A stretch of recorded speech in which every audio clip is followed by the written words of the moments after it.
Glass Half Full with Avalon Lustick. Brought to you by the Amherst Wire. Okay. Simply empty your mind. Breathe. What am I going to do when this year is over? Where am I going to live? Oh, maybe Chicago. Oh my God. I could build a meditation room. No, stop thinking. Why is this so hard?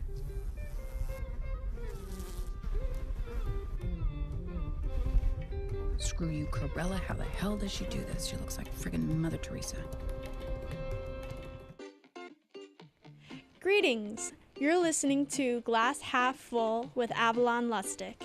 Our opening clip was the inner dialogue of Julia Roberts' character trying to meditate in the movie Eat, Pray, Love. It's not uncommon for someone to have difficulty while meditating, and that is the purpose of this week's topic. With the help of your own mantra, you can achieve inner equilibrium and wellness. Let's start from the beginning. The practice of meditation is a technique for understanding the entirety of who we are and ultimately experiencing the center of consciousness within ourselves.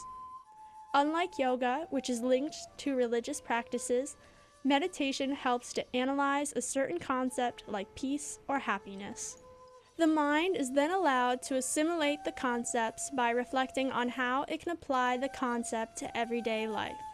Although it is possible for one to reach tranquility on their own, to reach the most in-depth level of their inner being, one should use a mantra.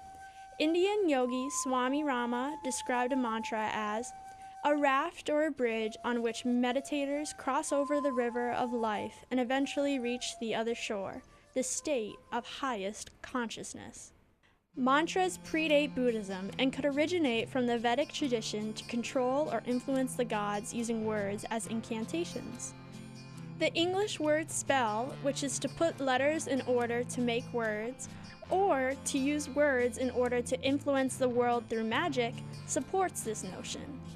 Yogi Bhajan said, "The science of mantra is based on the knowledge that sound is a form of energy having structure, power, and a definite, predictable effect on the chakras and the human psyche." Mantra literally breaks down into man, meaning mind, and tra, meaning waves or vibration.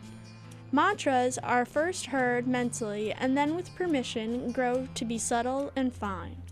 The goal is to reach effortless awareness called a japa japa. James N. Frank, a student leader at the University of Massachusetts Amherst Meditation Group, is no stranger to mantras, and he sure does have an interesting perspective.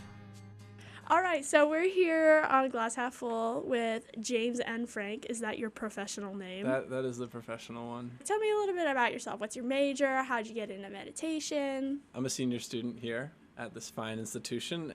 I got into meditation initially just through my mom, who's actually a meditation teacher. So when I was 16, as part of kind of a family tradition, I was sent to this meditation camp in Barre, Massachusetts. And then from then on, I just kind of started to see the value in it myself. So how long ago was that? That was 2010 when I first started sitting.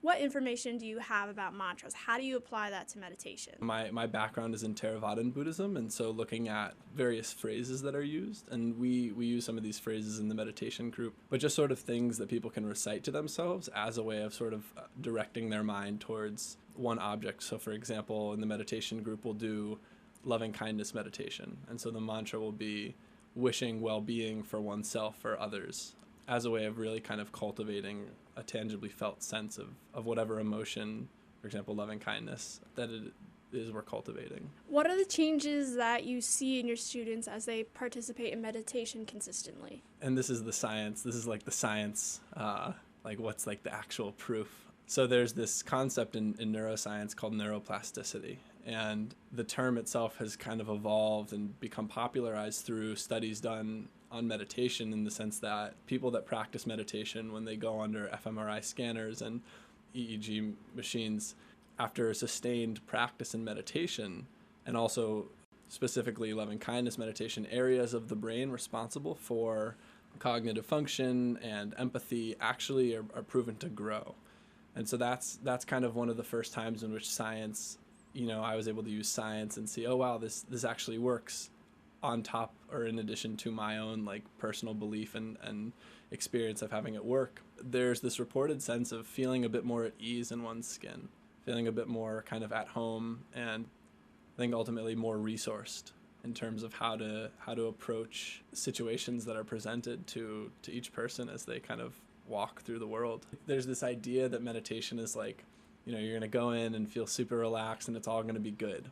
And I like to kind of dispel that notion early on, because meditation for me has always been this thing that has helped me be more authentic in difficult times and when things have been really challenging. So coming to school for me was a big challenge, and especially coming to a school of this size and feeling really disoriented by how many options there were and how to do social life. And so, I really turned more and more to this practice as something that I could really see benefited me. Have you experienced any misconceptions about meditation in your class? One of the most popular misconceptions that I come by in my class is, meditation, one, like I said, is this like blissed out, relaxed state where I have no thoughts.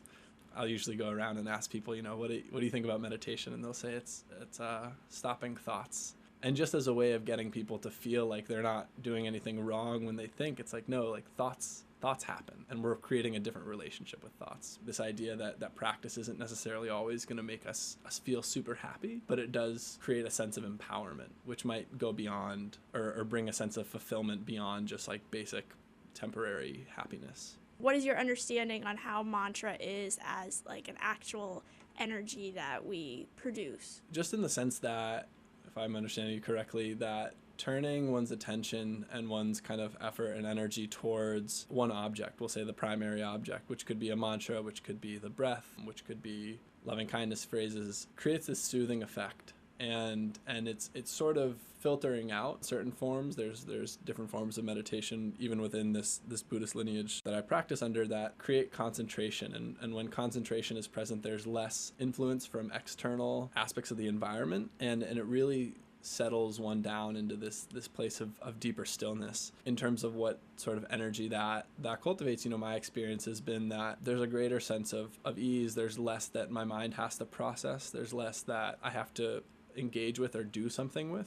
And something as simple as just like engaging with the breath and following the breath has this tremendous capacity to allow everything else to settle down. It's sometimes referred to as one-pointedness of mind. Walk me through a typical meditation class. We start at 5:30, and the first 15 minutes are usually spent kind of creating a collective idea about what practice is. So just so that everyone's on the same page, and we're kind of defining this thing, meditation, which is just like this kind of vague term. We're defining it in a way that allows us to then engage with the practice and feel like there's a clear sense of what it is we're doing.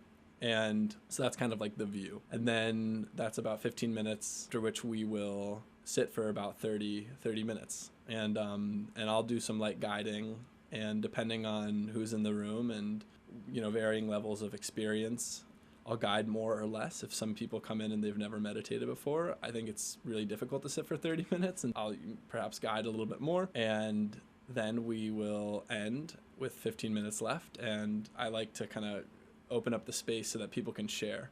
And my role as a facilitator is really to create a space where I do the least amount of talking, although sometimes I don't think that really goes down, and really get people sharing. So more than like fulfilling or achieving anything in practice, it's really to create a space and a sense of community. What is the primary goal of the UMass Amherst meditation group?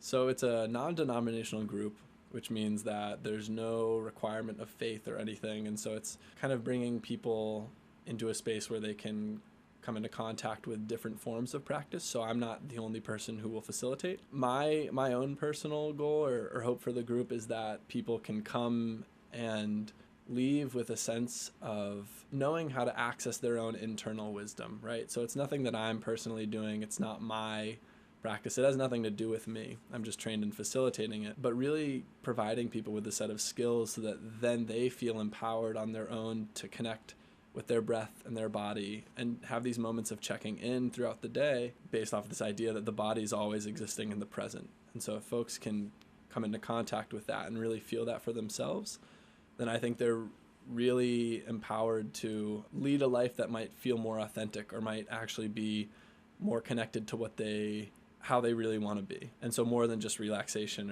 or like feeling like, you know, I'm more calm now. I think it's really trying to give people a set of tools for their life tool belt.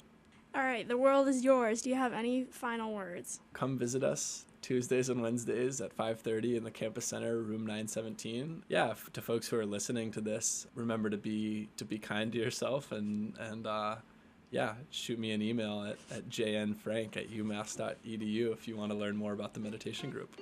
For more awesome content, visit www.amherstwire.com and support UMass Amherst's journalism department. Tune in next week for Glass Half Full with Avalon Lustick. Thanks for listening.